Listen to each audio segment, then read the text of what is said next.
ये जहां नया बनाएंगे। जिंदगी का दौर आज से दोस्तों को हम सिखाएंगे। फूल हम नया खिलाएंगे ताजगी को ढूंढते हुए। आ गए यहाँ जवा कदम खुशियों को ढूंढते हुए। गीत गा रहे हैं आज हम रागिणी को ढूंढते हुए। देश का बुरा रिवाज है आज देश में समाज में। देश का बुरा रिवाज है आज देश में समाज में। है तबाह आज आदमी लूट पर टिके समाज में। हम समाज भी बनाएंगे आदमी को ढूंढते हुए। आ गए यहाँ जवा कदम खुशियों को ढूंढते हुए। गीत गा रहे हैं आज हम रागिणी को ढूंढते हुए। फिर न रो सके कोई दुल्हन जोर जुल्म का न हो निशान। मुस्कुरा उठे दरा गगन हम रचेंगे ऐसी दास्तां। हम वतन को यूं सजाएंगे हर खुशी को ढूंढते हुए। आ गए यहाँ जवा कदम मंजिलों को ढूंढते हुए। गीत गा रहे हैं आज हम रागिणी को ढूंढते हुए। गीत गा रहे हैं आज हम खुशियों को ढूंढते हुए। Thank you. सभी को नमस्कार। बताइए, अब यदि मैं पूछूं कि न्याय धर्म और सत्य की दृष्टि की बात हमने की है, न्याय दृष्टि का स्वरूप परिवार में क्या होगा, तो आप क्या बोले? हम परिवार में न्याय दृष्टि जब बोलेंगे तो उसका क्या मतलब होगा? केवल न्याय दृष्टि बोले तो उसका मतलब क्या है?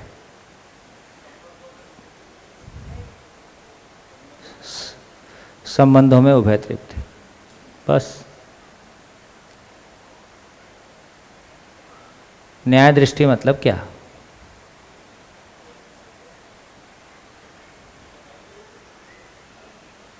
हाँ जी, लिख लो अपना अपना, ताकि जब मैं बोलूं तो ये मत लगे कि हाँ मैं यही सोच रहा था,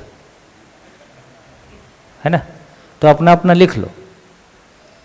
न्याय दृष्टि मतलब क्या?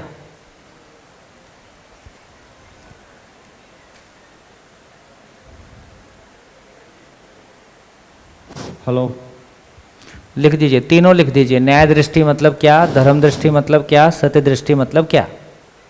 एक बार आपको अपना पता चलेगा कि मैं क्या सोच रहा हूं और क्या कहा जा रहा है।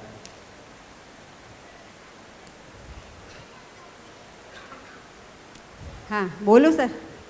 है इधर इधर। अच्छा, अब मैं जो समझी हूँ मैं बोलती हूँ। अच्छा, एक मिनट। ओके। माइक रखिए अपने पास, एक बार लिखने दीजिए, फटाफट लिख डालिए। है, मैं अहमदाबाद से आई हूँ। तो मैं जो समझी हूँ न्याय के बारे में, तो न्याय का एक मानव के दूसरे मानव के प्रति होता है। एक मानव का दूसरे मानव के साथ, हाँ, तो एक मानव का दूसरे मानव के प्रति जो पूर्णता की ओर जाने का बात है। तो मैं भी पूर्णता की ओर जा रही हूँ, सामने वाला भी, उसको भी पूर्णता की ओर जाना है। तो हम बात बात में समाधान में सुख ढूंढते हैं, और समाधान मतलब आगे जाने के लिए वही रास्ता है, वो मेरे को भी पता है, उसको भी पता है। हाँ, चलिए और बढ़िया, ठीक है। ओके, ठीक है, ठीक है, थैंक यू।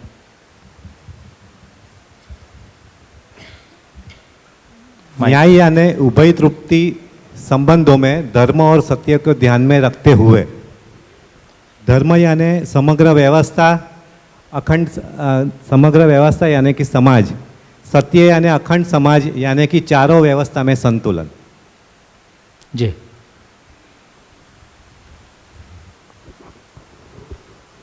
न्याय माने चल रहा है। जब मानव मानव के बीच में संबंध को समझकर उसको ठीक प्रकार जी पा रहा है उभय तृप्ति के साथ, ये न्याय।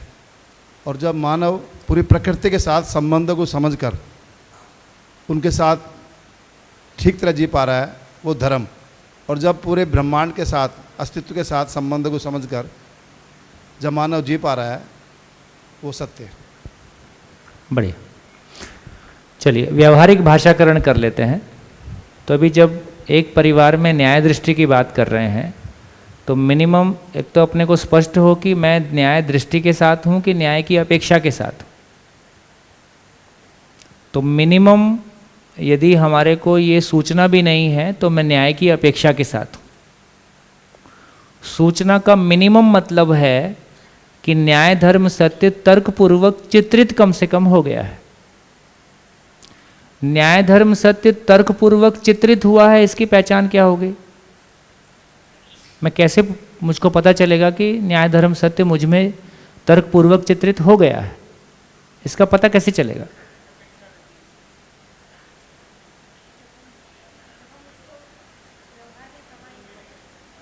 नहीं, तो इसका मतलब हुआ कि मिनिमम ये हो गया कि यदि ये न्याय धर्म सत्य तर्कपूर्वक मुझ में चित्रित हो गया है तो कहीं से भी बात करो, कम से कम मैं बात करने में सक्षम हो गया। कुछ भी पूछो आंसर है। शिविर लेने का मिनिमम क्वालिफिकेशन ये है, मिनिमम कह रहा हूँ, मिनिमम क्वालिफिकेशन ये है कि न्याय धर्म सत्य तर्कपूर्वक चित्रित हुआ है। यदि न्याय धर्म सत्य तर्कपूर्वक चित्रित भी नहीं हुआ है तो आप बोल ही नहीं सकते। आपको ये कॉन्फिडेंस आएगा ही नहीं कि मैं खड़ा होकर बोल सकता। मतलब शिविर पूरा शिविर का मतलब है पूरा कंटेंट एक साथ बर्ड व्यू में आ जाता है। शिविर का जब हम बुक्स पढ़ते हैं उसकी अपनी महिमा है, लेकिन शिविर की अपनी महिमा ये है कि बहुत एक बर्ड व्यू हमारे सामने बहुत क्लियरली आ जाता है और कहने वाले की भी दृष्टि बहुत क्लियरली सामने आती है। इसलिए आप अलग अलग लोगों के शिविर करोगे तो उसमें भी एक फ़ायदा ये होता है कि जर्नी, हर व्यक्ति की अपनी एक जर्नी है ही, उसके फोकस पॉइंट अपने हैं उसकी जर्नी के अनुसार। तो हो सकता है दूसरे ने फोकस पॉइंट कुछ और ले रखे हैं, तो 2-3 लोगों के शिविर करने से भी एक हमको वैरायटी मिलता है। तो क्या मतलब हुआ कि न्याय धर्म सत्य तर्कपूर्वक चित्रित हो गया है का मतलब है, इसके 2-3 क्रॉस चेक्स हैं। एक क्रॉस चेक ये है कि पूरा बोलने में आ जाएगा, आपको बोलने में कोई बाधा नहीं लगेगी। एक दूसरा, यदि तर्कपूर्वक सही अर्थों में चित्रित हुआ है तो आपकी इच्छाएं बदल गई हैं, कम से कम इच्छा बदल गई है। इच्छा बदल गई तो इच्छा कौन सी वाली हो गई? प्रियहित लाभ की हो गई कि न्याय धर्म सत्य की हो गई? यदि इच्छा न्याय धर्म सत्य की हुई है तो उसकी पहचान है कि अब तन धन कहाँ लगेगा? केवल प्रियहित लाभ में लगेगा या आपकी प्रायोरिटी शिफ्ट हो गई है? अब प्रायोरिटी शिफ्ट हो गई है ना, प्राथमिकता बदल गई है, तो प्रिय हित लाभ के स्थान पर न्याय धर्म सत्य के अर्थ में तन धन इन्वेस्ट होना शुरू हो गया है। तो केवल हवा में बात नहीं हो रही है। यदि प्रायोरिटी शिफ्ट हुई है तो प्रायोरिटी जिंदगी में दिखाई देगी। यदि शिविर में हमने शिविर कर लिया और जाने के बाद हमारा रूटीन वही चलता है एज इट इज़, और विचार में भी वही चलता है जो पहले चलता है, इसका मतलब अभी श्रवण भी नहीं हुआ है, सुनना भी नहीं हुआ है। यदि कम से कम लौटने के बाद में विचार में चलने लगा है, रूटीन वही चलता रहता है, तो कम से कम श्रवण हुआ है, इसका पता चलता है। और यदि तन मन धन शिफ्ट होने लगा है, इसका मतलब है कि तर्कपूर्वक चित्रित हुआ है, इच्छाएं बदली हैं, इच्छाएं बदली हैं इसलिए तन मन धन शिफ्ट हो गया है। इसका मतलब है कि ये प्रायोरिटी में आ गया है। इसका क्या फर्क पड़ेगा? न्याय धर्म सत्य प्रायोरिटी में आ गया है तो इसकी पहचान है कि कंपैरिजन बंद हो जाएगा। कंपैरिजन का जो दबाव कल तक था वो दबाव आपके साथ नहीं रहेगा। आप देख पाओगे कि पूर्णता के अर्थ में यात्रा का न्याय धर्म सत्य को समझना मेरी प्रायोरिटी है, न्याय धर्म सत्य को जीना मेरी प्रायोरिटी है, न्याय धर्म सत्य दूसरों तक पहुंच जाए ये मेरी प्रायोरिटी है, उसके लिए अपनी योग्यता को तैयार करना मेरी प्रायोरिटी है। ये जो प्रियहित लाभ वाला कंपैरिजन था, इससे मुक्ति मिल गई। तो कितना बोझा कम होता है, कितना जिंदगी में आराम पाते हैं। अभी लोग क्या कहेंगे से जिंदगी का बड़ा हिस्सा संचालित होता है। ये लोग क्या कहेंगे से मुक्ति मिल गई। तो इतनी ऊर्जा, इतना समय, इतना तन मन धन खाली होता है। तो जो अनावश्यक तन मन धन लोग क्या कहेंगे को मैनेज करने में लग रहा था, वो सारा धन मन धन रिलीज होके न्याय धर्म सत्य को समझने जीने में लगना शुरू हो जाता है। बढ़िया। कितने सारे स्टेप बोले, कितने सारा स्टेप बोला, एक बार लिख डालिए क्या क्या बोला।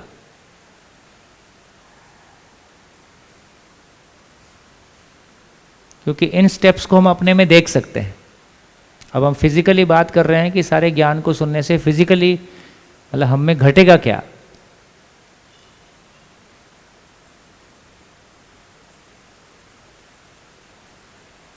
तो हम क्रॉस चेक कर सकते हैं कि मेरी गाड़ी चल कहाँ रही है।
हाँ जी, चलो चलिए। तो हम यहां पहुंचे कि न्याय धर्म सत्य का तर्कपूर्वक चित्रित हो जाना और इसके फलन में प्रियहित लाभ का कंपैरिजन से काफ़ी हद तक मुक्ति पा लेना, ये जिंदगी में आराम की जगह बन गई। अब इसके आधार पे ये कह रहे हैं कि मेरा पूरा परिवार समाधान समृद्धि पूर्वक जी सके, ये न्याय दृष्टि है। न्याय दृष्टि का मतलब क्या है? परिवार के सब लोग मिलके एक ही बात सोच रहे हैं कि हमारा परिवार कैसे समाधान समृद्धि को प्रमाणित कर सके, इसका नाम न्याय दृष्टि है।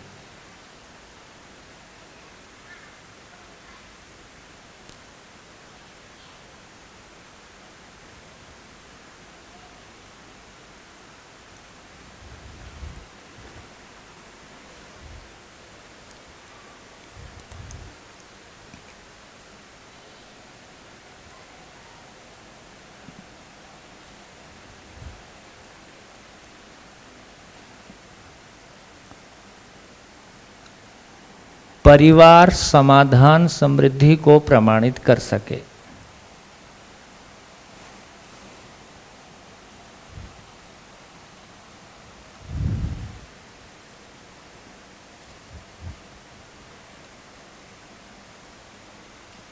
इसके लिए योजना, इसके लिए कार्यक्रम, इसके लिए तन मन धन का नियोजन। तो परिवार में एक आदमी के समझने से होगा कि सभी के समझने से होगा? शुरुआत सब एक साथ करेंगे कि कोई एक साथ कर सकता है? कोई एक से शुरुआत हो सकती है, धीरे धीरे आगे बढ़ सकते हैं। धर्म दृष्टि का मतलब है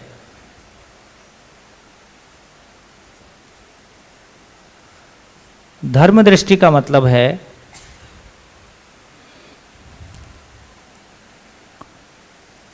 परिवार समूह।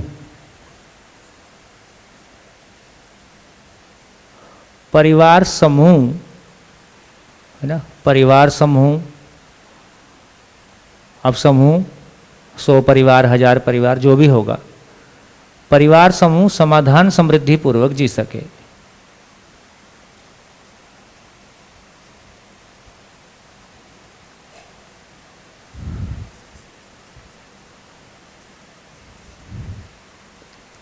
इसके लिए क्या होगा? तो इसके लिए 5 योजनाओं की बात कर रहे हैं। अभी मैं शॉर्ट में लिख रहा हूं, आगे विस्तार से बात करेंगे। एक शिक्षा संस्कार योजना है ना, दूसरा न्याय सुरक्षा, तीसरा उत्पादन कार्य, चौथा विनिमय कोष, पांचवा स्वास्थ्य संयम। ये 5 योजना है। तो परिवार करेगा क्या? जब हम दूसरे परिवारों के स्वयं में व्यवस्था, इसके पहले मानव स्वयं में समाधान संपन्न होगा। मानव में समाधान हो जाए, ये इसके पहले रखा ही है। क्योंकि एक भी मानव में समाधान नहीं है तो परिवार में कोई समाधान समृद्धि की बात हो नहीं सकती। कोई तो स्रोत चाहिए। एक दिया जला हुआ हो तो बाकी दिए जलेंगे। तो ये 5 योजनाओं की बात कर रहे हैं।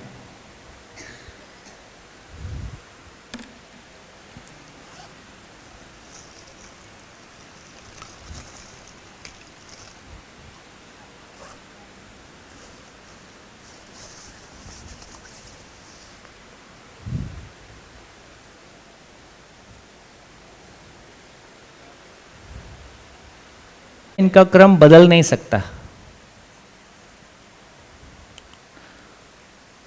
देखिए, पहले शिक्षा का काम होगा तो ही मानव मानव के बीच में न्याय का काम होगा। तो पहले शिक्षा का काम ही होगा, शिक्षा का काम मानव मानव के बीच में होगा, तब मानव मानव के जीने की बात आएगी, साथ में जीने की कोई अधिकार आएगा, तो उत्पादन की बात आएगी, तो विनिमय की बात आएगी। ये 4 होने से 5वां बोनस में उपलब्ध रहेगा। स्वस्थ रहने के लिए अलग से कोई बहुत बड़ा कार्यक्रम करना ऐसी आवश्यकता नहीं। स्वस्थ रहने के लिए पहले भी चर्चा हुआ कि जितना श्रम एक आदमी को श्रम, देखिए ये बात हमने पहले भी की है, शरीर की श्रम आवश्यकता है। शरीर के स्वस्थ रहने के लिए श्रम उसकी आवश्यकता है। आवश्यकता क्या हो गई? शरीर को श्रम की आवश्यकता है और जीवन को विश्राम की आवश्यकता है। भ्रमवश हमने क्या किया? भ्रमवश हमने स्वयं को शरीर माना और शरीर को विश्राम दे दिया। कंफर्ट्स, मैक्सिमम कंफर्ट है ना।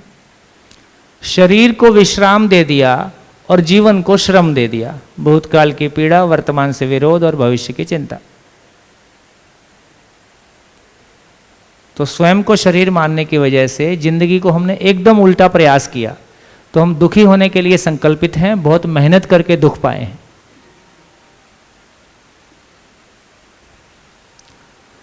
तो इसका अर्थ यह हुआ कि जितना शरीर को, जितने स्वस्थ रहने के लिए, शरीर के स्वस्थ रहने के लिए जितने श्रम की आवश्यकता है, उतने श्रम में शरीर के पोषण का सामान इकट्ठा हो गया। शरीर को बनाए रखने का जुगाड़ उतने में हो गया।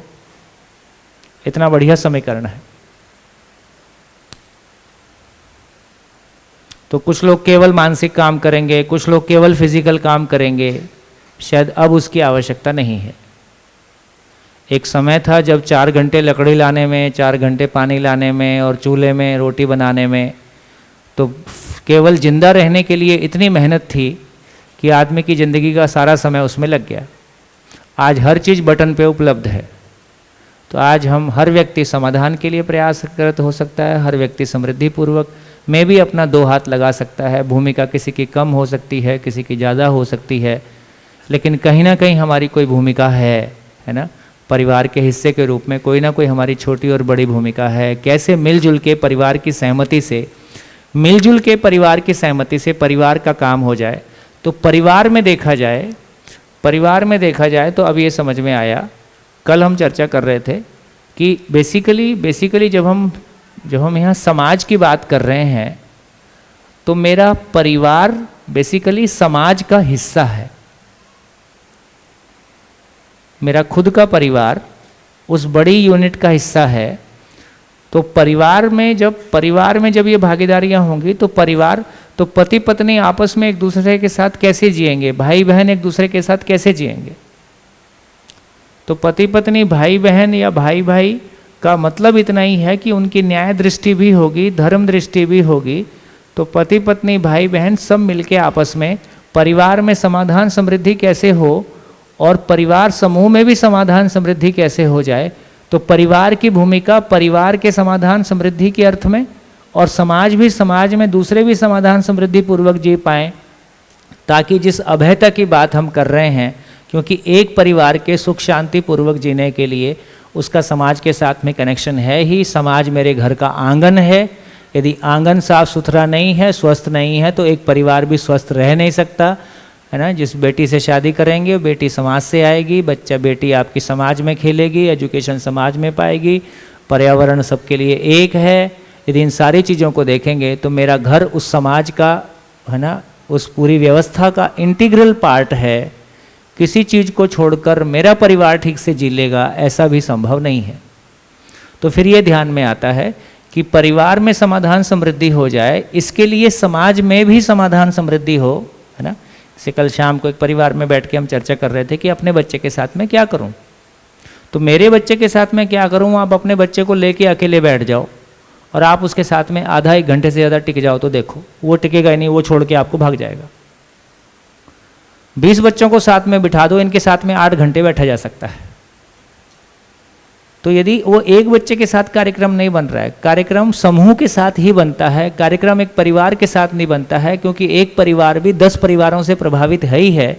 यदि मेरे बाकी परिवार समझदार नहीं हो रहे हैं तो उनका प्रभाव जाने अनजाने किसी न किसी रूप में हम पे आता ही है। तो अपने वातावरण को बदल देने की आवश्यकता है। तो मेरे परिवार की सफलता भी इस बात पे है जितना ये वाला वातावरण बदलता है। तो मेरे परिवार में लोगों की अलग अलग रुचियां हो सकती हैं। मेरे परिवार में किसी की रुचि शिक्षा संस्कार में ज़्यादा है, किसी की रुचि एक न्याय के अर्थ में व्यवस्था के रूप में ज़्यादा है, किसी की उत्पादन के रूप में ज़्यादा है। तो परिवार के सभी लोग एक दूसरे की सहमति से अलग अलग योजनाओं में अपनी भूमिका लगा ही सकते हैं, है ना। इस रूप में हम बात कर रहे हैं कि धर्म दृष्टि का मतलब है समाज में, और सत्य दृष्टि का मतलब है, इसका मतलब परिवार समूह है, इसका मतलब धरती के सभी परिवार हैं। इस धरती पे सभी परिवार, जब सभी परिवार की बात करेंगे तो शिक्षा संस्कार और फैलेगा, ये सारे सिस्टम और फैलेंगे। इसकी विस्तार से चर्चा किसी समय आने पे होगी, है ना। लेकिन न्याय दृष्टि, धर्म दृष्टि और सत्य दृष्टि का क्या मतलब है, तो व्यावहारिक जीवन में उसको देखेंगे तो मेरा परिवार समाधान समृद्धि पूर्वक जी सके, इसके लिए पूरा परिवार बैठेगा, सोचेगा, है ना। समझ के अर्थ में क्या करना है, उत्पादन के अर्थ में क्या करना है, स्वस्थ रहने के अर्थ में क्या करना है, किसकी क्या रुचियां हैं, कौन क्या सीखेगा, है ना। फिर परिवार समूह, समाज में भी हमारे परिवार की भागीदारी हो। परिवार की भागीदारी के रूप में परिवार की सहमति से कैसे एक व्यक्ति समाज के लिए उपलब्ध हो जाएगा, 2 व्यक्ति समाज के लिए उपलब्ध हो जाएंगे। वो समाज से पैसा लेंगे तो उनका घर कैसे चलेगा, परिवार विधि से स्वावलंबी होंगे,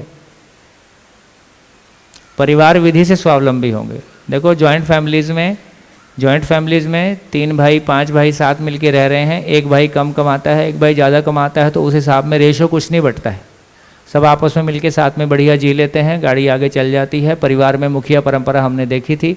परिवार का एक व्यक्ति सामाजिक कार्यों के लिए हमेशा उपलब्ध होता था, है ना, और वो परिवार में सबसे सम्मानित व्यक्ति भी होता था, जबकि उसकी उत्पादन के रूप में भूमिका परिवार में कम होती थी, सामाजिकता के अर्थ में भूमिका ज़्यादा होती थी। तो इस रूप में जब हम समाज की बात करेंगे तो ये पेड लोग नहीं होंगे, अधिकांश लोग ये अपने परिवार की सहमति से परिवार में स्वावलंबन विधि से समाज के लिए उपलब्ध हो जाएंगे। ये परिवार की गरिमा है, ये परिवार के सम्मान की बात है कि उस परिवार का सामाजिकता के अर्थ में योगदान कैसा है। हर परिवार अपने बच्चों को इसी आशय में देखता है, ये परिवार का नाम रोशन करेगा।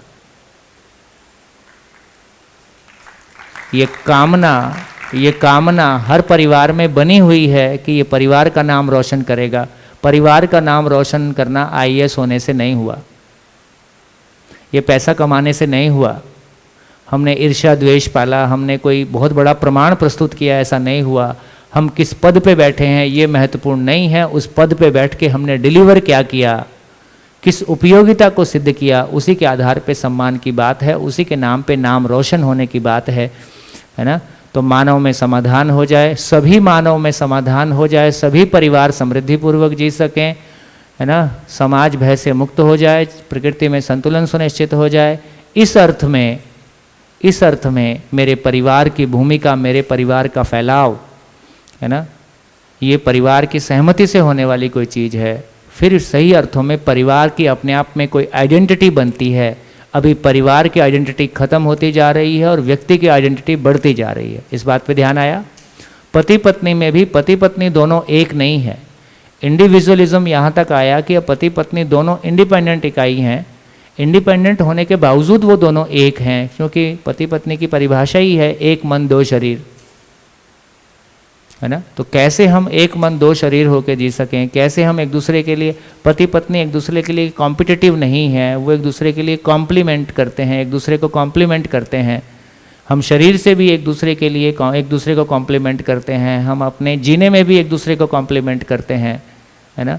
इस अर्थ में, है ना, अभी व्यवसाय के आधार पे हमारी भूमिकाएं अलग अलग हैं, वहाँ हम एक दूसरे के लिए सहयोगी नहीं होते हैं। उसमें चर्चा भी आपस में क्या करें, जब दोनों का कोई कॉमन गोल होगा, परिवार में कोई कॉमन बात होगी तो उस पर बैठ के कोई चर्चा हो सकती है, नहीं तो खाने पीने की चर्चा, भोगने की चर्चा के अलावा ज़्यादा कुछ चर्चा हो नहीं सकती। बढ़िया, ये बात और ठीक से पहुंची। व्यवहारिक रूप में क्या होने वाला है? तो व्यवहारिक रूप में यही होने वाला है कि जब हम न्याय दृष्टि की बात करेंगे तो परिवार में समाधान समृद्धि कैसे हो। जब हम धर्म दृष्टि की बात, किसी समय में परिवार में न्याय दृष्टि फोकस में ज़्यादा रहेगा, धर्म दृष्टि और सत्य दृष्टि नहीं रहेगा। किसी एक समय में जब वो परिवार अपने में ही एक इकाई स्वयं में व्यवस्थित होने की सोच रही है, जब मैं अभी समझा नहीं हूँ तो मैं क्या समाज में भागीदारी करूँगा, क्या को करूँगा। तो जब तक मैं समझा नहीं हूँ तो मेरा ध्यान कहाँ पे है, मेरा तन मन धन क्या चीज़ के लिए लगा है, मेरे समझने के लिए लगा है। मेरे समझने की कोई एक स्थिति बन जाती है जब मैं मेरे समझने का काम भी करता रहता हूँ और दूसरों को समझने के लिए भी सहयोगी होने लगता हूँ।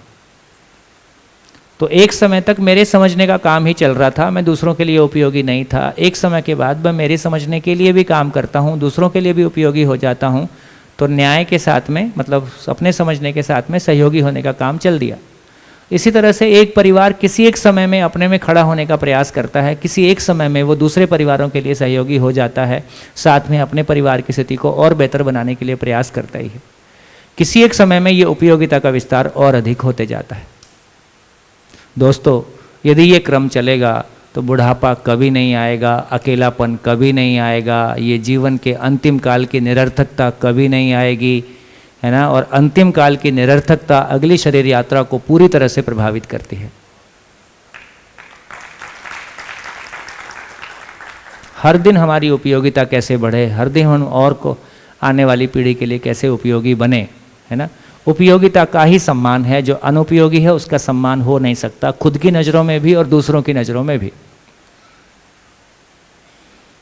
बढ़िया, बैठ रही बात, है ना,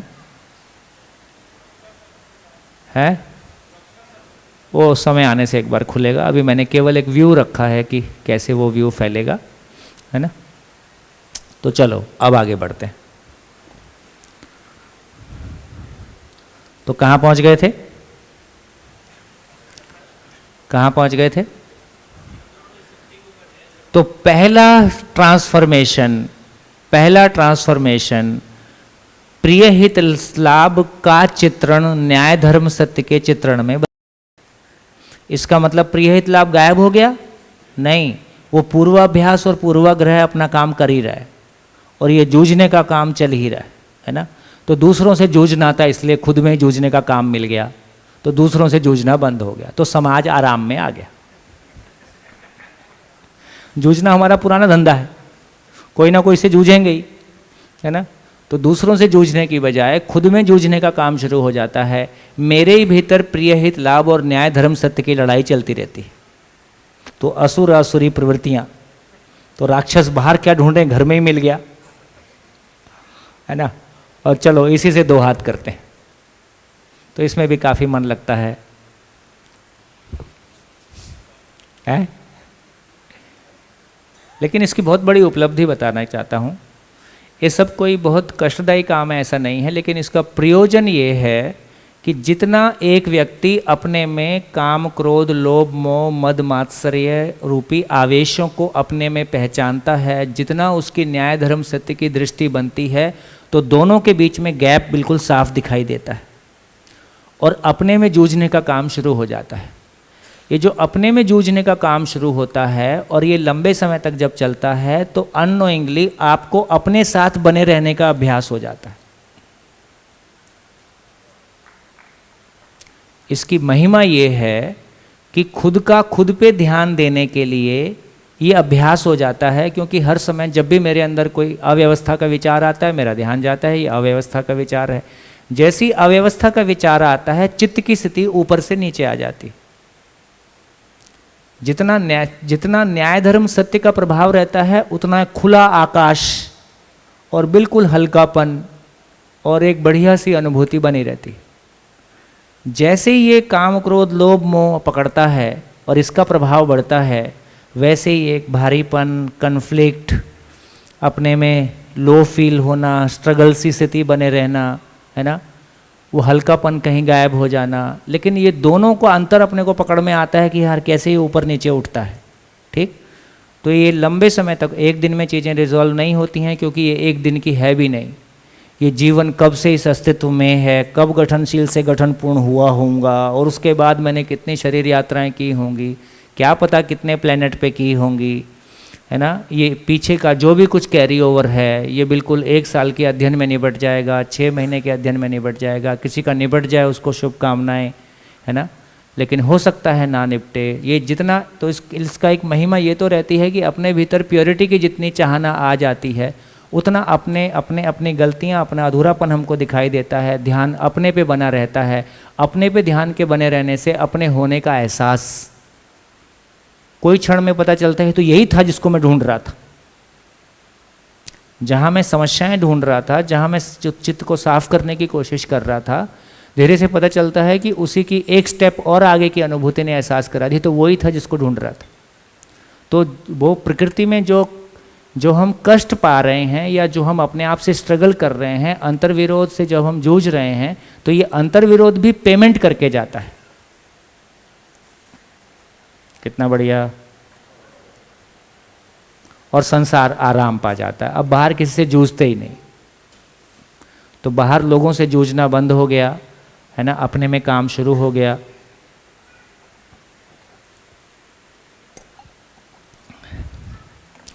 तो इस क्रम में फिर से बोल देता हूं, न्याय धर्म सत्य का आस्वादन। अब जब मैं न्याय धर्म सत्य बोलता हूं तो आपको क्लियर है, अब ये शब्द नहीं है, है ना। न्याय धर्म सत्य का आस्वादन, न्याय धर्म सत्य का तुलन, न्याय धर्म सत्य का चित्रण। न्याय धर्म सत्य के चित्रण का मतलब ही है कि समाधान से सुखी होने का तार्किक सुख मिल गया है। जो तर्क का तृप्त होना है, तर्क का तृप्त होने से जो प्रश्नों से मुक्त होना है, यहां प्रश्न मुक्ति का काम हो गया। प्रश्न मुक्ति के काम होने का मतलब है कि वास्तविकता चिन्हित हो गया। ये बात ध्यान में आया? जैसे मैं बहुत बहुत मेहनत इस बात पे करता हूं कि आपको न्याय धर्म सत्य एकदम ऐसा स्थिर हो जाए जैसे ये ग्लास है, जैसे ग्लास के बारे कोई शंका नहीं। अब जब मैं न्याय धर्म सत्य बोलता हूं तो इस पे भी उतनी ही स्थिरता हो जाए, उतनी ही क्लैरिटी हो जाए कि हाँ बिल्कुल क्लियर है कि अब न्याय धर्म सत्य का क्या मतलब है। तो न्याय धर्म सत्य की जब बात हो रही है तो न्याय धर्म सत्य का मतलब है कि तर्क का तृप्त होना, ये तर्क का तृप्त होना अपने आप में बहुत बड़ी ताकत है। ये इतना एक तृप्ति की जगह है। अब मुझको जिस वस्तु को मैं पाना चाहता हूं उसका एड्रेस के बारे शंका नहीं है। जिस वस्तु को मैं पाना चाहता हूं मेरे लिए प्रायोरिटी क्या है और क्या मेरे लिए अनइम्पॉर्टेंट है, उसको मैं क्लियरली देख पाता हूं। यदि मैं अपने लिए इम्पॉर्टेंट और अनइम्पॉर्टेंट को क्लियरली देख पाता हूं तो मेरा तन मन धन कहाँ लगेगा और कहाँ नहीं लगेगा इसको भी देख पाता हूं। जितना मेरा तन मन धन उचित जगह में लगने की आवश्यकता है, मेरा विचार और मेरा तन मन धन जितना सही दिशा में लगता है, उतना स्वयं पे भरोसा बनता है कि मैं ठीक ठाक आदमी हूं। अपने पे ये भरोसा करना कि मैं ठीक ठाक आदमी हूं। अभी दूसरों के कमेंट मुझको प्रभावित करते हैं। किसी ने कह दिया कि तुम ठीक ठाक आदमी हो तो मुझको लगता है मैं ठीक हूं, और किसी ने रिस्पॉन्स नहीं दिया तो मुझको लगता है कि मैं रिस्पॉन्स के लायक आदमी नहीं हूं। वो इन्फीरियरिटी कॉम्प्लेक्स, अपने भीतर का जो हीन भाव है वो उभर के सामने आ जाता है और मैं अपने आप को असफल, नकारा या कम विश्वास के साथ लो फील करना, है ना, बेचैनी और जो भी कुछ तमाम चीज़ें हो सकती हैं उसके साथ हो सकता हूँ। तो फिर से बोलता हूँ, जैसे जैसे मेरे तन मन धन का नियोजन सही दिशा में होता है और उसकी फ्रीक्वेंसी और उसकी लंबाई लगातार बढ़ती है, वैसे वैसे मैं स्वयं पे भरोसा कर पाता हूँ कि मैं ठीक ठाक आदमी हूँ। अपने पे भरोसा बढ़ता है। जैसे जैसे ये भरोसा बढ़ता है वैसे वैसे उस वस्तु को पूरा देखने की चाहत अपने भीतर बनती है। तो यहाँ से सेकंड ट्रांसफॉर्मेशन के लिए पृष्ठभूमि बनती है कि न्याय धर्म सत्य का जो चित्रण हुआ, तो बेसिकली ये क्या हो गया, न्याय धर्म सत्य का चित्रण का मतलब है कि अर्थ चित्रण में स्थिर हो गया। अर्थ चित्रण में स्थिर हो गया, इसके लिए कोई नोट्स की जरूरत नहीं है अब, है ना। अब यदि मेरे को ये शिविर चलाना है तो मेरे को 1 महीने भी चलाना है तो मेरे को कोई बुक देखनी है, इसकी आवश्यकता नहीं पड़ेगी, क्योंकि अर्थ मेरे अंदर स्थिर है। अर्थ स्थिर है तो शब्द से अर्थ की यात्रा हो गई। अर्थ कहाँ पे है? अर्थ किसके बारे है? सारा अर्थ किस बारे में है? सारा अर्थ इस बारे में है, अस्तित्व क्यों है, कैसा है, मैं क्यों हूं, कैसा हूं, और मानवतापूर्ण आचरण क्या है। सारा अर्थ इस बारे में है। ये अर्थ अपने में स्टोर हो गया। इस अर्थ के मूल में क्या है? व्यापक वस्तु है, गठनशील परमाणु है, गठनपूर्ण परमाणु है। मटेरियल इतना ही है। इतना जो मटेरियल है, तो बेसिकली मैं एग्जाम्पल ले लेता हूँ। जैसे जीवन के बारे बहुत कुछ कहा गया, जैसे परिचय शिविर में जीवन के बारे आपके पास जितनी सूचना आई थी, आज अध्ययन बिंदु शिविर में आपके पास जीवन के बारे जितनी सूचना आई है, उसका जीवन रूपी वास्तविकता के प्रति आपका विश्वास बढ़ा है कि घटा है? पहले से उसके बारे में हमारा अधिकार बढ़ा है। तो ये जो हमारा अधिकार बढ़ा है, तो अब ये हो गया कि अर्थ कल्पनाशीलता में रहता है, लेकिन वस्तु कहाँ पे है? जिस जीवन की हम बात कर रहे हैं वो जीवन है कहाँ?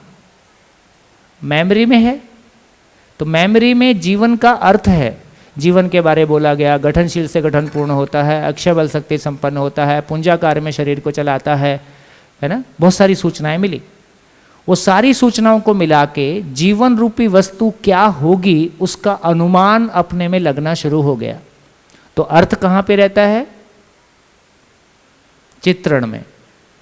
वस्तु कहाँ है? जीवन रूपी वस्तु अस्तित्व में, मैं हूं। तो कल्पनाशीलता में अर्थ रहता है। अर्थ जिस वस्तु को इंगित करता है वो अस्तित्व में होता ही है।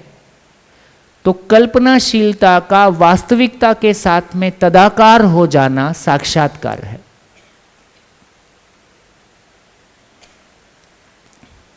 कल्पनाशीलता का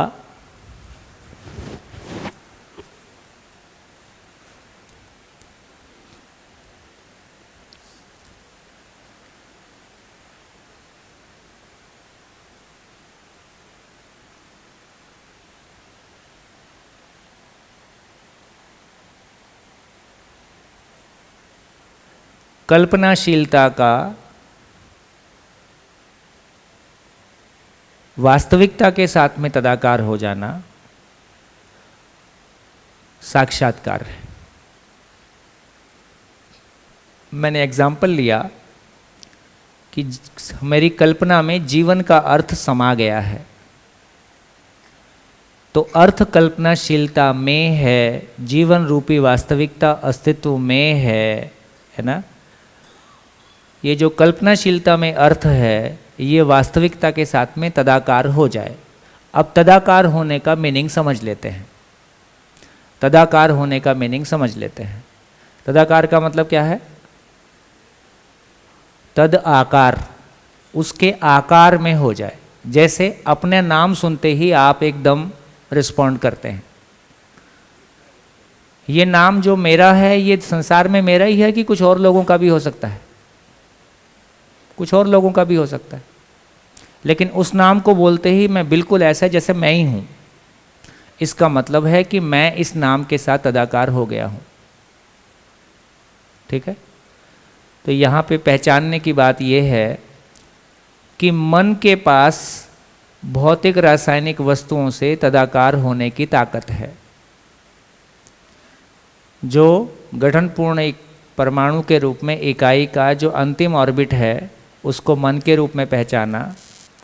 मन के पास ये ताकत है कि वो भौतिक रासायनिक संसार से तदाकार हो सकता है, होता है। इसीलिए मन ब्रेन के माध्यम से शरीर को चला पाता है। मन भौतिक रासायनिक ना होते हुए ब्रेन के माध्यम से भौतिक रासायनिक वस्तु के साथ तदाकार होता है, उसको पहचान सकता है, पहचान पाता है। इसलिए देखिए कितना सूक्ष्म कनेक्शन है। जैसे मच्छर ने एक बार काटा, मच्छर ने काटा तो नर्वस सिस्टम के थ्रू ब्रेन तक सूचना गई। ब्रेन का जो न्यूरॉन्स है वो एक प्रकार का कंपन करता है। ये एक प्रकार के कंपन को मैं 2 बार 4 बार होने के बाद पहचान लेता हूँ कि ये कंपन मच्छर होता है।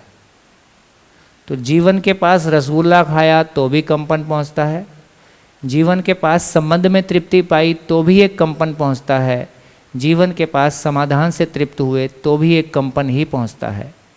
जीवन की भाषा कंपन की भाषा है, वाइब्रेशन की भाषा है, तो जीवन के पास कंपन ही पहुँचता है। न्यूरॉन जिस तरह से कंपित होते हैं किसी एक प्रकार की सेंसेशन से, वो सेंसेशन को जीवन एक प्रकार से पहचानता है। जब दोबारा वही कंपन होता है तो मैं पहचान लेता हूँ बिना देखे, ये मच्छर ने काटा और ये गया, और प्रमाण मिलता है उसकी लाश के रूप में। उसकी लाश बताती है कि मेरा एड्रेस सही था। तो इसका अर्थ ये हुआ जीवन की मन की भाषा कंपन की भाषा है, ये एक बात हुई। मन के पास वो ताकत है कि वो भौतिक रासायनिक वस्तुओं के साथ तदाकार होता है, इसलिए जीवन मन के माध्यम से शरीर को चला पाता है। ये एक घटना हमने देखी। दूसरी घटना जो अभी हमारे लिए महत्वपूर्ण है वो ये है कि चित्त की स्थिति, चित्त की ताकत है कि वो ज्ञान से तदाकार हो सकता है। मन के पास वो ताकत नहीं है, है ना। चित्त के पास वो ताकत है, चित्त की स्थिति के पास वो ताकत है ना, कि वो ज्ञान से तदाकार होता है। ज्ञान का मतलब है अस्तित्व में जो भी निरंतर वास्तविकताएं हैं। सअस्तित्व व्यापक वस्तु नित्य है, जीवन निरंतर है, सअस्तित्व है ना नित्य प्रभावी है, चारों अवस्थाओं का स्वभाव धर्म निरंतर है। ऐसे एग्जिस्टेंस में जो भी नियम हैं सभी नियम नियंत्रण संतुलन न्याय धर्म सत्य ये सभी निरंतर है। तो निरंतर तो चित्त की स्थिति की ताकत है कि वो ज्ञान से तदाकार होता है। तो मन के तदाकार होने का हमको अभ्यास है, क्योंकि हम 4.5 क्रिया में जीते हैं। ऊपर की क्रिया व्यक्त नहीं हो रही है, इसलिए वो अधिकार अभी हमारे पास नहीं है।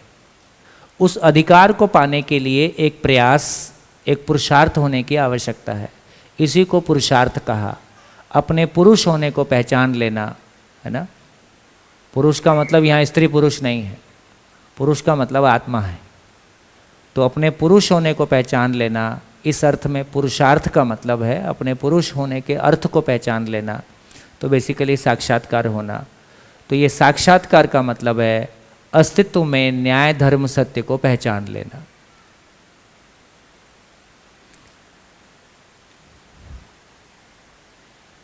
न्याय धर्म सत्य के चित्रण का मतलब है कि न्याय धर्म सत्य का अर्थ स्वीकार हो जाना, ये चित्रण है। जो चित्रण में न्याय धर्म सत्य स्वीकार हुआ है उससे रिलेटेड वास्तविकता एग्जिस्टेंस में है, तो अस्तित्व में न्याय धर्म सत्य पहचान लेना। तो क्या निकल के आया? न्याय धर्म सत्य का आस्वादन, न्याय धर्म सत्य का तुलन, न्याय धर्म सत्य का साक्षात्कार का मतलब है कि न्याय धर्म सत्य की अस्तित्व में पहचान हो जाना। क्या फर्क है इसमें?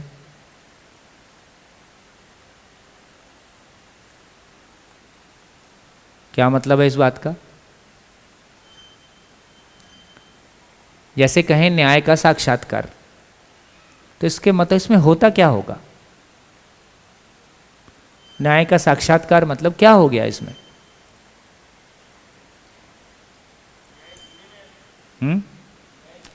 जीने में आ गया, वो तो फल है। क्रिया रूप में क्या हुआ?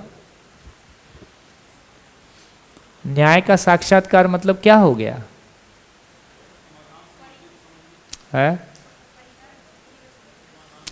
तो देखिए, खूंटा पकड़े रहिए। खूंटे का मतलब है अस्तित्व। ऊपर से हमेशा चोटी पकड़ के रखना पड़ेगा, ये नीचे से ऊपर नहीं जाता है, ऊपर से नीचे ही आता है। फाइनली ध्यान उधर ही बनाए रखना पड़ता है। उसको ध्यान बना के मैं नीचे से चढ़ता हूँ। कोई भी एवरेस्ट पे चढ़ा होगा तो कैसे चढ़ा होगा? कोई भी एवरेस्ट पे चढ़ा होगा तो मंजिल का ऐसे नहीं है कि किसी भी पहाड़ पे चढ़ना शुरू हो गया होगा और एवरेस्ट पे पहुंच गया होगा।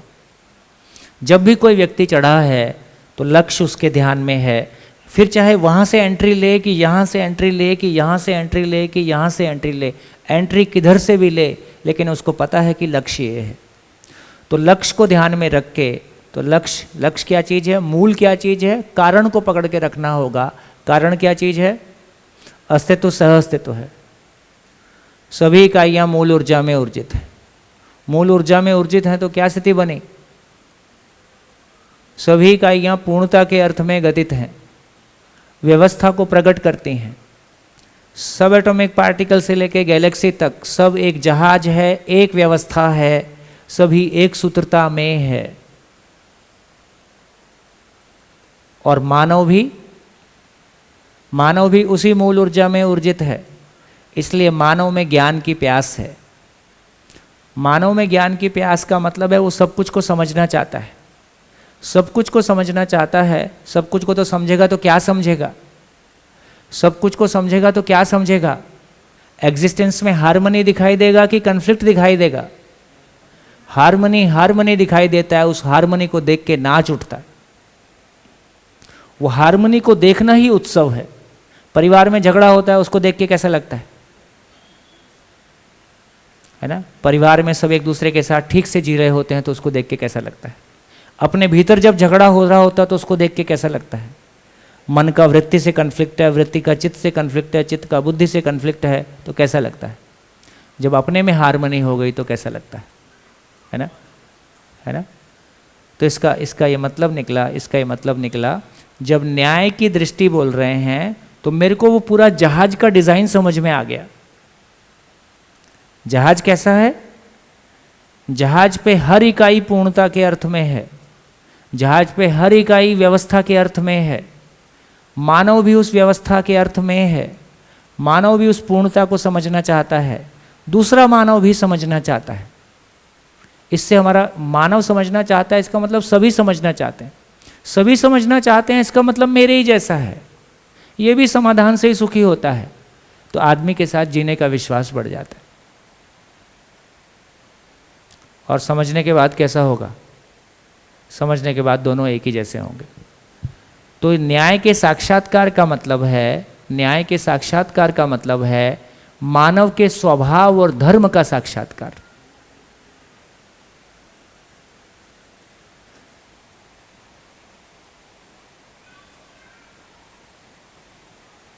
है ना?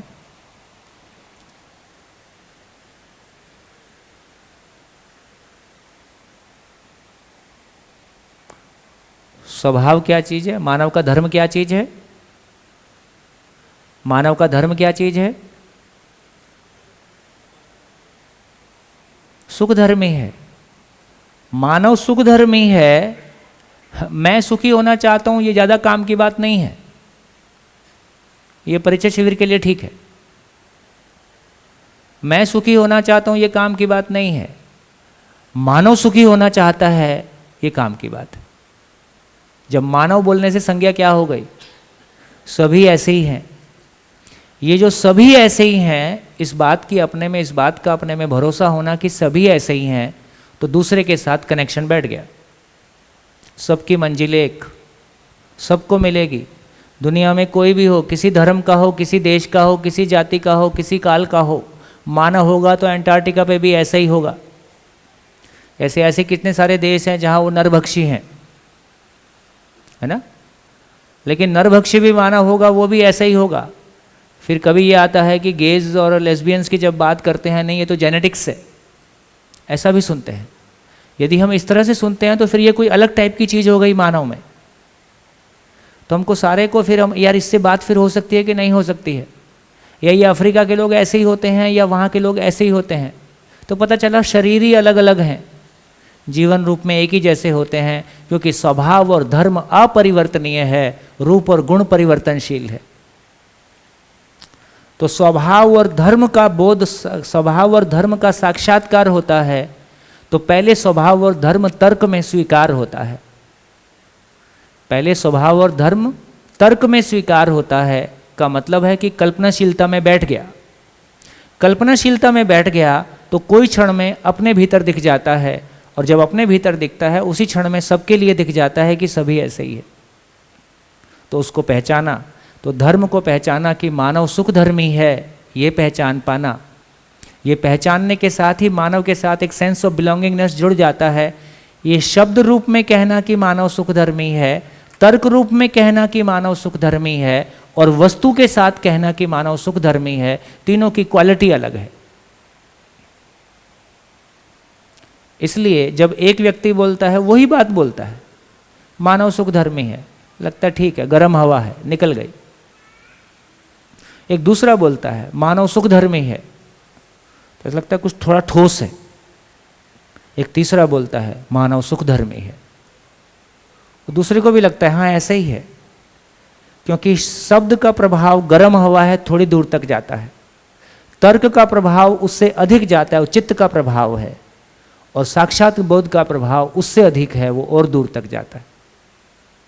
उसका प्रभाव दूसरे को अपने प्रभाव में, उसके प्रभाव, उसका प्रभाव स्वीकार हो जाता है ना? इस रूप में कहते हैं।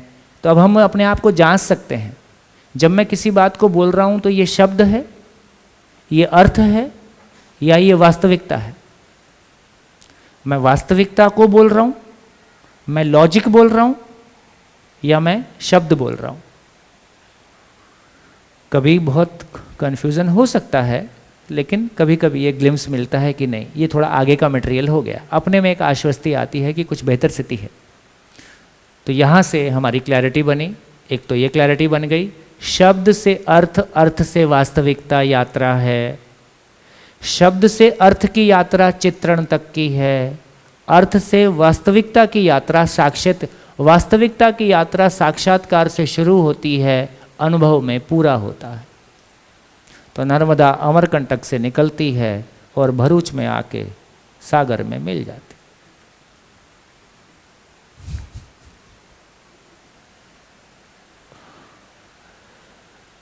तो वास्तविकता की यात्रा साक्षात्कार से शुरू होती है, अनुभव में पूरा हो जाता है ना? अनुभव में पूरा हो गया, उसकी महिमा है कि उसकी निरंतरता है। फिर ये झंझट खत्म, फिर ध्यान देने का झंझट खत्म। इसलिए फिर सूत्र है, समझने के लिए ध्यान देना है, समझने के बाद ध्यान बना ही रहता है। समझने के लिए ध्यान देना है, समझने के बाद ध्यान बना ही रहता है। तो ध्यान देने का झंझट खत्म, प्रयास खत्म। इसलिए बहुत अच्छी बात कही गई है कि सारा श्रम साक्षात्कार के लिए है। सारा श्रम अस्तित्व में, सारा श्रम दो लेवल पे है। एक लेवल पे शब्द से अर्थ की यात्रा में श्रम है, दूसरा श्रम अर्थ से वास्तविकता को पहचानने में, अस्तित्व में वास्तविकता को पहचानने में श्रम है। जो साक्षात्कार में आया वो बोध में स्वीकार हो ही जाता है, उसमें कोई फिल्टर अलग से है नहीं। तो साक्षात्कार में है, बोध में उसका स्वीकार होना है। तो मेमोरी का स्टॉक हाउस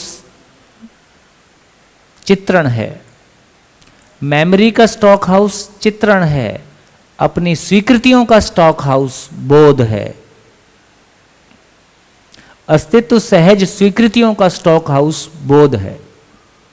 तो जो भी साक्षात्कार में आया वो बोध में स्वीकार हो ही जाता है, उसी के आधार पर जीने का संकल्प बना ही रहता है। साक्षात्कार बोध हो गया और ये पूरा हो जाए, उसके आगे परमार्थ है, उसमें अनुभव के लिए श्रम नहीं है, ऐसा कहा गया। मैं थोड़ा सा उसको विस्तार से लूँगा, है ना। तो यहाँ तक हमारी इतनी सारी बात में मैंने क्या कहने की कोशिश की, इतनी सारी स्थितियों में क्या कहने की कोशिश की, दो स्थितियों को कहने की कोशिश किया। न्याय धर्म सत्य का तर्कपूर्वक चित्रित हो जाना एक स्टेज, जो तर्कपूर्वक चित्रित हुआ है उसमें जो अर्थ स्पष्ट हुआ है, उस अर्थ के अनुरूप अस्तित्व में वस्तु पहचान लेना साक्षात्कार। तो कल्पनाशीलता का पहला ट्रांसफॉर्मेशन, प्रिय हित लाभ की कल्पना न्याय धर्म सत्य में ट्रांसफॉर्म हो जाए, और न्याय धर्म सत्य की कल्पना साक्षात्कार में ट्रांसफॉर्म हो जाए। अब ये साक्षात्कार, कल्पनाशीलता अब साक्षात्कार हो गई। कल्पनाशीलता अब साक्षात, तो कल्पनाशीलता ही फैल के साक्षात्कार हो गया, कल्पनाशीलता ही फैल के अनुभव हो गया। तो कल्पनाशीलता अनुभव तक फैल गया और ये अनुभव के स्वरूप में आ गया। अनुभव होने के बाद आत्मा का प्रभाव पूरे जीवन पे बना ही रहता है, फिर कोई दूसरा प्रभाव काम करता ही नहीं है, क्योंकि वो इतना प्रभावशाली है, वो सबसे अधिक पावरफुल है। तो उस रूप उसके बाद कोई दूसरा प्रभाव काम करता ही नहीं है। इसलिए फिर वो सूत्र वहाँ काम करता है, आत्मा नित्य शांत है, संविषम से मुक्त है ना, व्यवस्था व्यवसाय और व्यवहार को नियंत्रित करता है। ये सूत्र अनुभव मूलक प्रस्तुति है, ये अनुभव का महिमा को बताया। बढ़िया, ठीक हो गया। तो कहाँ पहुँच गए? जो बोला उसी को डब्बे में रख देता हूँ। अब डब्बा को ध्यान से देख लीजिए। तो साढ़े की तो क्या चीज़ हो गई? न्याय धर्म सत्य का आस्वादन, न्याय धर्म सत्य का तुलन, न्याय धर्म सत्य की पहचान, न्याय धर्म सत्य का स्वीकृति और धर्म में अनुभव। इतना काम है, कुल काम इतना है। ठीक, तो क्या हो गया? पहला ट्रांसफॉर्मेशन हो गया कि चित्रण न्याय धर्म सत्य के अर्थ में हो गया। चित्रण न्याय धर्म सत्य के अर्थ में हो गया तो जितना तीव्र इच्छा बनता जाएगा, तो तीव्र इच्छा के आधार पर अर्थ का वास्तविकता को पहचान लेना, न्याय धर्म सत्य को पहचान लेना, न्याय धर्म सत्य की पहचान, अस्तित्व में वस्तु को पहचानना, सह अस्तित्व को पहचानना, सह अस्तित्व में जीवन को पहचानना, सह अस्तित्व में चारों अवस्थाओं के स्वभाव धर्म को पहचानना, ये साक्षात्कार का मटेरियल है। साक्षात्कार की वस्तु क्या है? तो ये साक्षात्कार का मटेरियल है। तो सह अस्तित्व को अस्तित्व में पहचानना। पहले क्या था? सह अस्तित्व को शब्द से पहचान रहे थे, फिर सह अस्तित्व को अर्थ से पहचान रहे हैं, फिर सह अस्तित्व को अस्तित्व में पहचान रहे हैं कि हाँ वास्तविकता कैसी है। अर्थ में पहचाना तो न्याय धर्म सत्य का साक्षात्कार होना, जो साक्षात्कार हुआ वो बोध में स्वीकार हो जाता है, उसको कहा बोध।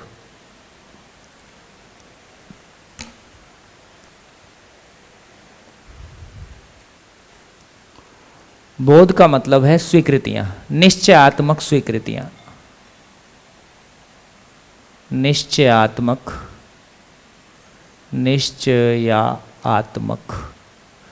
निश्चयात्मक स्वीकृतियां।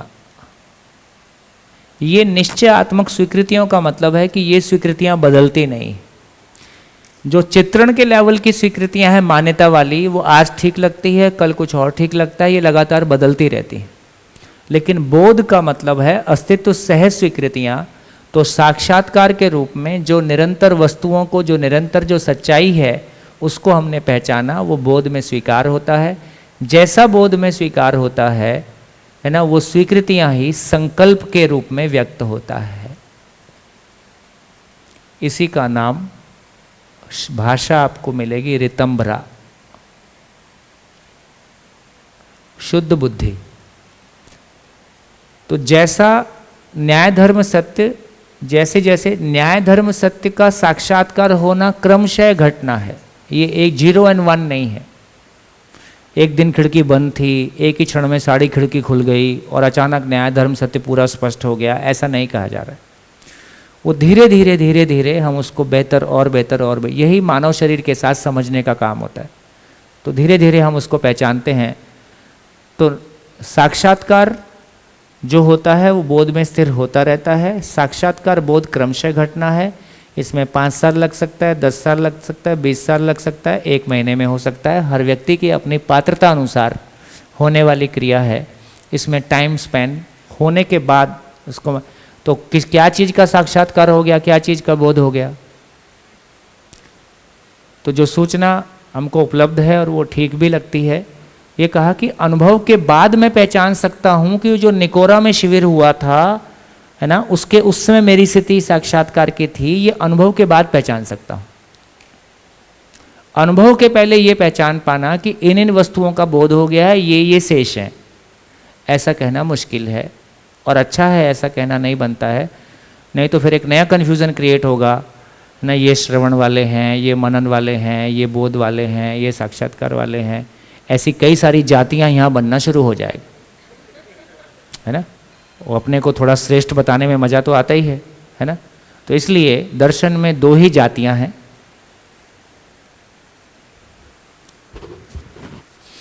दर्शन में 2 ही जातियां हैं, एक वो जो अनुभव संपन्न हो गए हैं, एक जो होना चाहते हैं।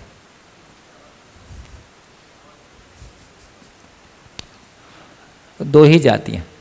तो जो अनुभव संपन्न हो गए हैं उनका नाम गुरु है, जो नहीं हुए हैं वो सभी विद्यार्थी हैं।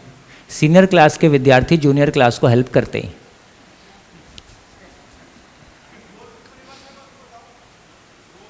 ये ठीक हो गया। तो सुबह जो आपने सम्मान मेरे को व्यक्त किया था किसी बहन ने, वो उधर वाले अकाउंट का था, है ना, तो उसको उधर ही रहने दीजिए। तो ऐसी बात। हाँ जी, बोध का मतलब है निश्चयात्मक स्वीकृतियाँ। निश्चयात्मक स्वीकृतियों का मतलब है कि वो स्वीकृतियाँ जो बदलती नहीं हैं। अभी हमारी स्वीकृतियाँ कैसी हैं? 5 साल इस चीज़ के लिए स्वीकृति, अगले 5 साल किसी और चीज़ के लिए स्वीकृति, फिर अगले 5 साल किसी और चीज़ के लिए स्वीकृति। इसका मतलब है कि ये मान्यताओं के आधार पर जीना है। जब हम अस्तित्व सहज वास्तविकताओं को पहचानते हैं, जो नेचर में सच्चाई है उसको पहचानते हैं, वो सच्चाई बदलेगी या स्थिर रहती है? वो तो स्थिर रहेगी। तो इसका मतलब है कि न्याय धर्म सत्य का मतलब है कि जो अस्तित्व में रियलिटी है, जो वास्तविकता है, उसको हम अस्तित्व में पहचानते हैं। इसका नाम साक्षात्कार है। जो भी साक्षात्कार, जो भी मैंने पहचान लिया, वो बोध में स्थिर हो जाता है। तो सच्चाइयों की स्वीकृतियों का जो स्टॉक हाउस है, जहाँ स्वीकृतियाँ इकट्ठा रहती हैं, निश्चयात्मक स्वीकृतियाँ, उसको बोध बोला। ये धीरे धीरे डब्बा भरते रहता है, धीरे धीरे हम बेहतर स्थिति में आते रहते। हाँ जी, तो क्लैरिटी हो गई। कहाँ पहुँच गए? कहाँ पहुँच गए हैं? तो न्याय धर्म सत्य, न्याय एक एक देख लो क्या क्या हो गया है अपने बीच में, पहले उसको भी देख लें जिसको हम क्लियरली कह सकें। न्याय धर्म सत्य का आस्वादन होता है कि नहीं होता है? होता है। इसलिए हम शिविर में इतना टिके रहते हैं। शिविर में टिकने का और 8 घंटे 10 घंटे रोज सुनने का और कहने का सारा मज़ा इस बात का है कि कहने वाले को कहने में मज़ा आता है, सुनने वाले को सुनने में मज़ा आता है ना। दोनों की तृप्ति बनी रहती है, इसलिए कारवां आगे बढ़ता रहता है। इसलिए शिविर करते हैं तो उसके बाद बोलते हैं अध्ययन बिंदु है, उसके बाद बोल देते हैं मानव व्यवहार दर्शन है, उसके बाद बोल देंगे ये 2 साल में हर 2 महीने बाद 8 दिन है, उसके बाद बोल देंगे जिंदगी भर साथ साथ।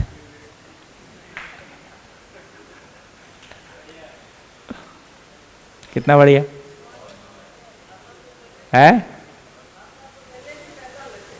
हाँ। साथ साथ तो हैं, पर उस साथ साथ होने को पहचानते तो नहीं ना। अभी तो परिवार में ही साथ साथ होने को नहीं पहचान रहे हैं, है ना। फिर पता चलता है कि शरीर के बाद भी साथ साथ। चल, झंझट खत्म, है ना, फिर बात ही पूरी हो गई।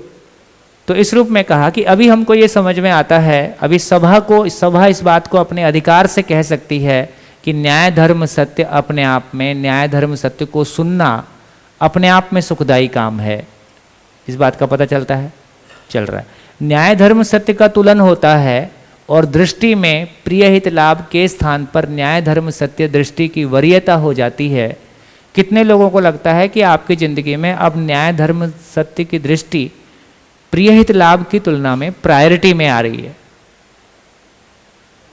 है ना। ये बहुत सामान्य बात ही है कि परिचय शिविर से निकल के अध्ययन की तरफ बढ़ना का मतलब ही है कि आपकी प्रायोरिटी शिफ्ट हो रही। प्रायोरिटी शिफ्ट हुए बिना ये कदम होगा ही नहीं। यदि अभी भी प्रिय हित लाभ प्रायोरिटी है तो आदमी अध्ययन शिविर में आएगा ही नहीं। मनोरंजन तो है नहीं, तो वही आएगा जिसको लगता है कि मनोरंजन मानसिक बेरोजगारी है। मनोरंजन मानसिक गरीबी है, मनोरंजन एक बेरोजगारी है ना। जिसके पास कोई लक्ष्य नहीं है, उसको टाइम पास करने के लिए कुछ कुछ चाहिए होता है, वो टाइम पास बेचारा करने का जुगाड़ ढूंढते रहता है। जिसका मन का रंजन ऐसा हो गया कि वो निरंतरता के लिए कोई चीज़ उपलब्ध हो गई, है ना, अब उसकी आवश्यकता नहीं रहती। तो इसका अर्थ है कि ये तुलन होता है। ये हमको अपने अधिकार पे पता चलता है कि अब ये केवल थियरी है, ये थियरी नहीं है, ये हमको पता चलता है। किसी का कम है, किसी का ज़्यादा है। अब आगे साक्षात्कार और बोध की बात करें तो साक्षात्कार और बोध का इतना ही मतलब है कि आपका वो चित्त की जो हल्केपन की निरंतरता है उसका टाइम ड्यूरेशन बढ़ता जाएगा। मतलब इसकी मोटी पहचान ऐसी है ना। तो चित्त का जो हल्कापन है, मतलब चित्त में मलिनता न्यूनतम उसका फ्रीक्वेंसी और उसका ड्यूरेशन लगातार घटेगा और उसका प्रभाव है कि अपना कॉन्फिडेंस लेवल, अपनी खुशी, अपने जीने की सार्थकता, अपने जीने की विशालता, अपने में विश्वास, है ना, आशाओं का धीरे धीरे समाज में तमाम समस्याओं के बावजूद आशा का लगातार बढ़ना, वो अपने भीतर बढ़ते रहता है।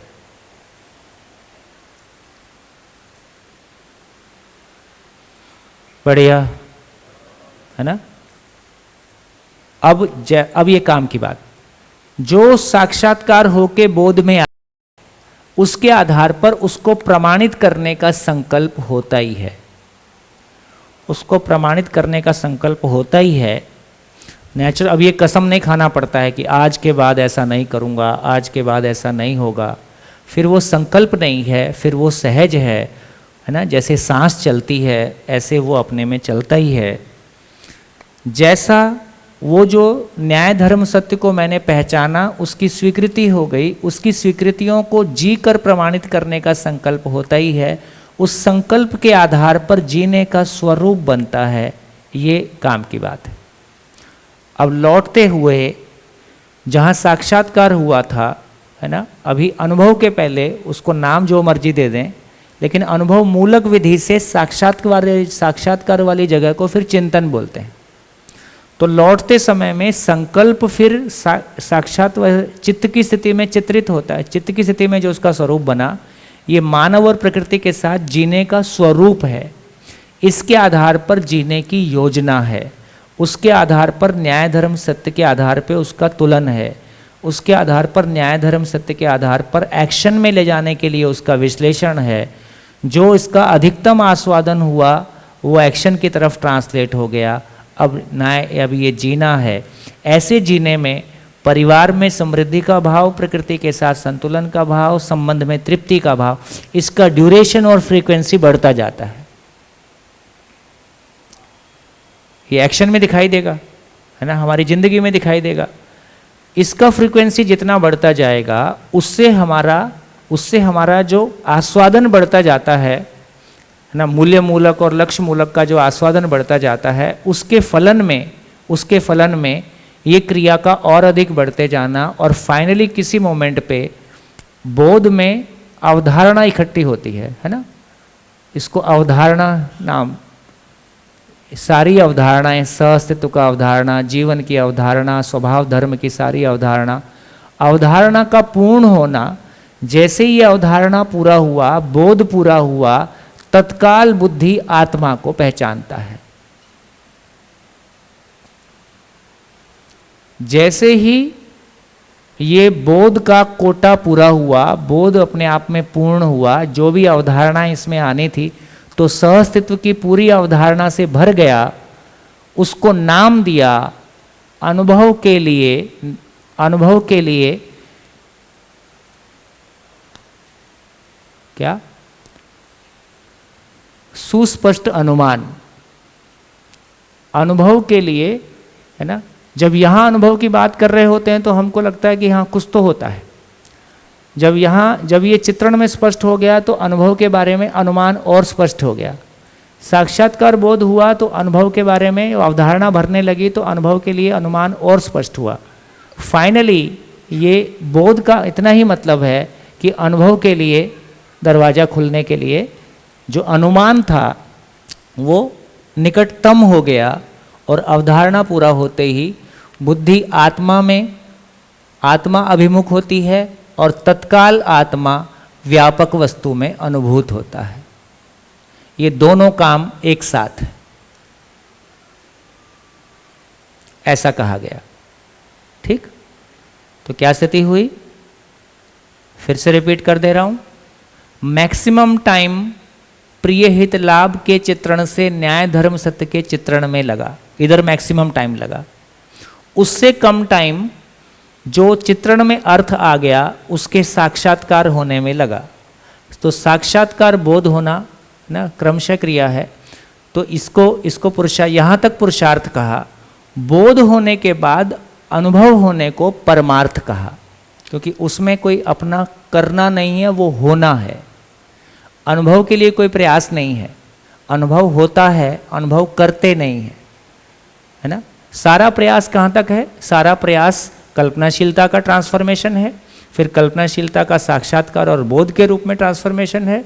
ये होने के बाद आत्मा में तो सह अस्तित्व में अनुभव, है ना, इसको अनुभव कहा।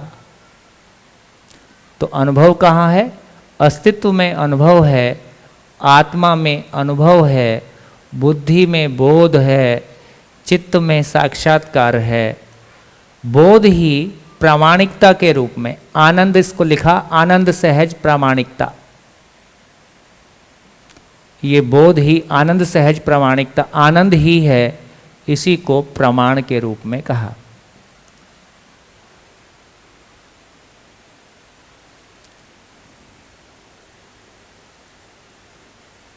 बढ़िया, ठीक हो गया। इस तरह से जीवन को 5 स्थिति और गति समझ में आ रही है। जैसे समझना स्थिति है कि गति है, समझना और समझाना, समझना स्थिति है, समझाना गति है। आस्वादन स्थिति है, चयन, तुलन,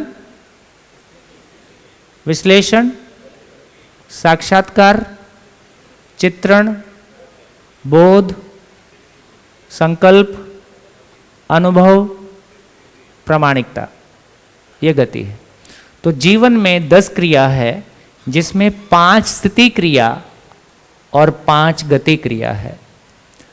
5 स्थिति क्रिया को हम बल के रूप में पहचानते हैं, इसलिए मनोबल, वृत्ति बल, चित्त बल, बुद्धि बल, आत्मबल, 5 बल के रूप में पहचाना, है ना। 5 बल ही 5 शक्ति के रूप में व्यक्त हैं। उसको आशा शक्ति, विचार शक्ति, इच्छा शक्ति, ऋतंभरा और प्रमाण शक्ति के रूप में पहचानते हैं। बढ़िया, नमस्कार, धन्यवाद।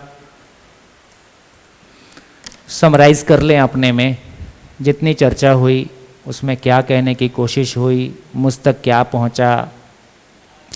एक बार 5 मिनट में इसको समराइज कर लें अपने में, फिर मैं आपसे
देखो ये समझ में आ गए ज्ञान खाने में कितना मजा आता है। तो अपने परिवार में लोगों को केवल भोजन नहीं खिलाना है, ज्ञान का भोजन भी लगाना है। तो खूब आपको धन्यवाद। 2 लाइनें बोल के अभी की बात को पूरा कर देता हूँ और फिर हम ब्रेक के बाद फिर हम परिवार पे चर्चा शुरू करेंगे। तो जीवन क्रिया पे जो मैं कहना चाहता था लगभग बात पूरी हो गई। तो मैं 2 लाइनें बस बोलता हूँ ताकि ये सत्र वाइंड अप हो जाए, फिर हम आगे परिवार की बात शुरू करेंगे। तो मुख्य रूप से जो कहा कि साक्षात्कार का जो कंटेंट है, सहअस्तित्व को पहचानना, सहअस्तित्व में जीवन को पहचानना, चारों अवस्थाओं के स्वभाव धर्म को पहचानना, ये साक्षात्कार का पूरा कंटेंट है। इस पूरे कंटेंट को अस्तित्व में पहचानना, यहाँ पे उस वास्तविकता को अर्थ के स्वरूप में पहचानना, अर्थ के स्वरूप में जो अस्तित्व में वास्तविकता है उसको साक्षात्कार में पहचानना। जो पहचान लिया वो बोध में स्टोर होता गया। तो बेसिकली यहाँ कह रहे हैं कि कल्पनाशीलता का वास्तविकता के साथ में तदाकार हो पाना। तो तदाकार हो पाना मतलब उसके आकार में हो जाना, उसको पहचान बस लेना। पहचानने से उसके प्रति स्वीकृति आ गई कि अस्तित्व में अभी तक वो शब्द था, फिर वो अर्थ था, अब वो वस्तु है। लेकिन वस्तु के रूप में एक बड़ी अवधारणा पूरी हो गई कि अस्तित्व में, पूरे अस्तित्व का डिज़ाइन कैसा है, ब्लूप्रिंट कैसा है, और ये अनुभव के लिए परिपुष्ट अनुमान बन गया। यदि सारी यात्रा देखें तो अनुभव के लिए है। जब यहाँ सुन रहे हैं तो अनुभव समझ में ही नहीं आ रहा है, जब यहाँ तक भी जा रहे हैं तो अनुभव गोल लग रहा है। कोई चीज़ है, अच्छी है, बड़ी है, लेकिन जब यहाँ तक आ गए हैं अब ये अनुभव नज़दीक भी लग रहा है और ये और स्पष्ट हो रहा है। लेकिन इस पॉइंट पे आके अनुभव के लिए परिपुष्ट अनुमान है, अब कोई शंका नहीं है। जैसे ही उस पॉइंट पे पहुँचे तो तत्काल बुद्धि आत्मा को देख पाती है और आत्मा व्यापक में अनुभूत हो पाया। तो अनुभव का इतना ही मतलब है फाइनली ये मूल ऊर्जा, ये खाली स्थान खाली नहीं है, ये ऊर्जा स्वरूप है, ये सभी इकाइयों से आर पार है और सभी इकाइयों से पारगामी होने के आधार पर उस इकाई के सभी छोटे छोटे कण पूर्णता के अर्थ में एक दूसरे को पहचाने हुए हैं। तो इकाई के होने का स्वरूप स्पष्ट हुआ। यहाँ पे उसको वास्तविकता को आकार के स्वरूप में पहचाने, इसलिए इसको कहा कि कल्पनाशीलता का वास्तविकता के साथ में तदाकार हो पाना, फिर कल्पनाशीलता का वास्तविकता के साथ में तद्रूप हो पाना। तो ये चित्रण से साक्षात्कार का होना, साक्षात्कार का अनुभव में इकाई से ऊर्जा आर पार है और ये ऊर्जा पूर्ण है और ये पूर्णता के अर्थ में सारी इकाइयों के होने का स्वरूप है। तो इकाइयों के होने का आधार तद्रूप मतलब रूप गुण स्वभाव धर्म, धर्म भी पार हो गया। भाषा क्या दिया? न्याय धर्म सत्य का आस्वादन, न्याय धर्म सत्य का तुलन, न्याय धर्म सत्य का साक्षात्कार, न्याय धर्म सत्य की स्वीकृति और धर्म का अनुभव। केवल धर्म ही अनुभव में आता है। धर्म अनुभव में आने का मतलब है किसी भी इकाई के होने का जो आधार है वो हो कहाँ से गई, है ना। तो किसी भी इकाई के जो होने का आधार है वो आधार वहाँ पकड़ में आया। क्या पकड़ में आया? ये सृष्टि कैसे बनी, उसके पहले सृष्टि है ये पहचानी। साक्षात्कार बोध में सृष्टि है ये पहचान लिया, उसका पूरा, है ना, जैसा स्वरूप है वैसा पहचान लिया। पर ये जैसा स्वरूप है इसके मूल में क्या है? तो मूल में पता चला कि मूल ऊर्जा में ऊर्जित इकाइयाँ। तो धर्म अनुभव में आता है, न्याय धर्म सत्य उसके पहले की स्वीकृति है। धन्यवाद, नमस्कार। फिर मिलेंगे ब्रेक के बाद। लेकिन एक सूचना है ना, एक सूचना।